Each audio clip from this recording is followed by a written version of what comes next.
Hello everybody, in today's video we are going to be going over all of the major changes that came with patch 1.03. I went into the game, I recorded the ones that are most noticeable, however I will leave the full patch notes in the description below. First things first, the major component to cheesing any boss fight has now been patched. Hoarfrost Stomp, the Ash of War, has been significantly nerfed, both the speed and the amount of damage that it provides. This clip was recorded before the update on Millennia. As you see, massive amounts of damage very fast, and this is what it looks like after the patch. It takes a lot longer to cast, plus it deals a lot less damage. It is still decently effective, however when it comes to the higher level bosses, I highly doubt that this will be a viable strat anymore. The next major change on the list comes to our friendly companion, the Mimik. He has been nerfed so that his damage is significantly reduced and his behavior has also changed, not as effective anymore, and this isn't a high level boss either. On a positive note, weapons such as the Rivers of Blood Katana with arcane scaling have now finally been fixed, so it is scaling correctly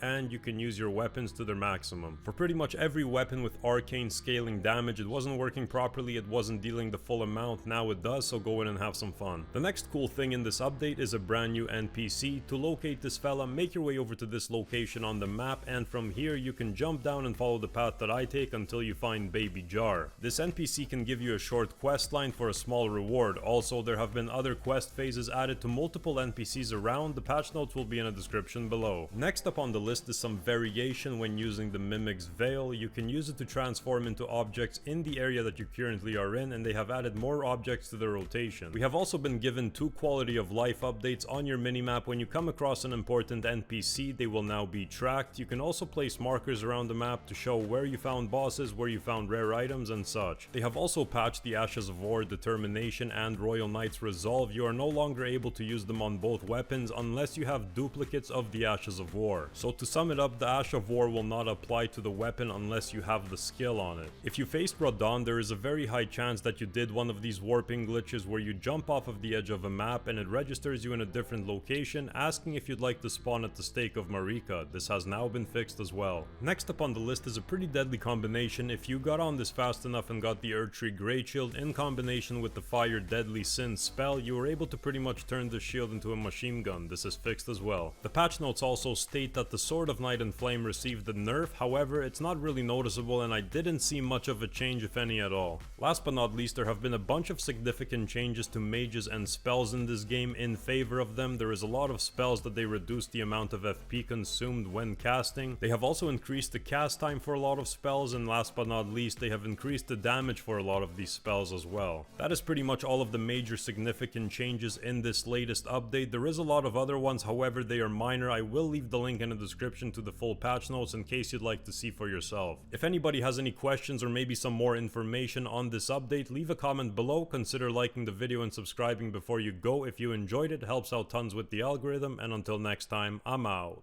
Peace.